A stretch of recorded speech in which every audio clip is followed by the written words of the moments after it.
Hi everyone, I'm Dan Albers and welcome here to the alumni special here to the Hall of Fame, and double Hall of Fame here, I guess you want to call it. Greg Mancz, and Greg, thanks for joining us. Thanks for having me. Hey, it's an awesome night, couple nights. One, you got inducted into the Hall of Fame, which is a special honor, but also one of the teams you played on got inducted. How cool is that?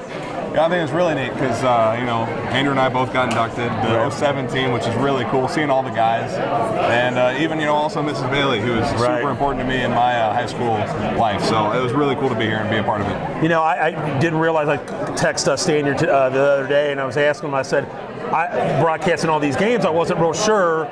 I remember you playing, but I wasn't sure what you did, and he was telling me what you did. How awesome was that for you at that time as a sophomore to be able to play on that state championship team? I think it was neat because it was a learning experience. I said it in my speech. I didn't play as a freshman, and it wasn't look like I was going to play. Yeah. And man, like a lot of these older guys, like Chap, and the crew, they really did bring me along.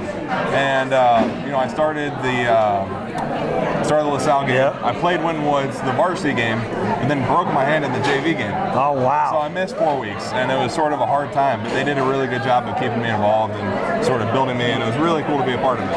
Well, is there a game, I know we've already kind of talked, everyone says the Turpin game, but is there any other games that you remember playing here at Anderson that really stuck out in your mind? The 09 Winton Woods game, we played here, and they were the team. I'll never forget it because at one point during the game, we had run for 500-600 yards. Slater was doing spin moves right and left. And I was in a huddle because there were two guys on their team that were down. It was me and Patrick and Keisha Abbott and Dustin Didier.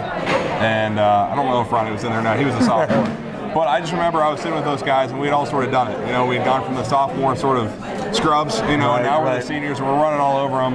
And we were averaging 12 yards a carry, and we ran literally 4 plays and had 600 yards rushing and stuff like that.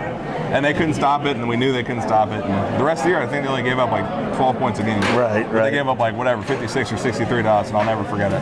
Yeah, and another game that always sticks out to me is Elder. That's a game that always sticks out to me. But how is it like then going from the Anderson to the college level? Was that a big difference? Yes.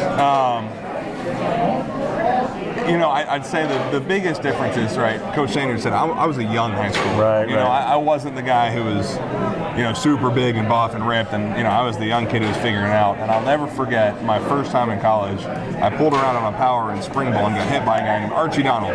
You may have heard of his brother, Aaron Donald. Yeah. He's a pretty good ball player. Yeah. But Archie lit me up, and I went 4 yards backwards and said, "Welcome to college." I'm not going to finish the rest. Wow. But, those are 22, 23-year-old men, and I was a very young 18-year-old kid. So that was a big difference. But, I definitely learned how to work in high school, and that's what got me to where I was in college. I like the thing that you said about, trying to work harder and all that, and then you did that, and then what you did and how with your career at the Texans, you got to be pretty proud of what you've done and what you've accomplished. I've been very fortunate. The running joke is, it's funny, I wasn't drafted, even though they said I should have been, but I've never been cut. And that's something maybe in Anderson people don't understand because Andrew's the same way. He's never been cut.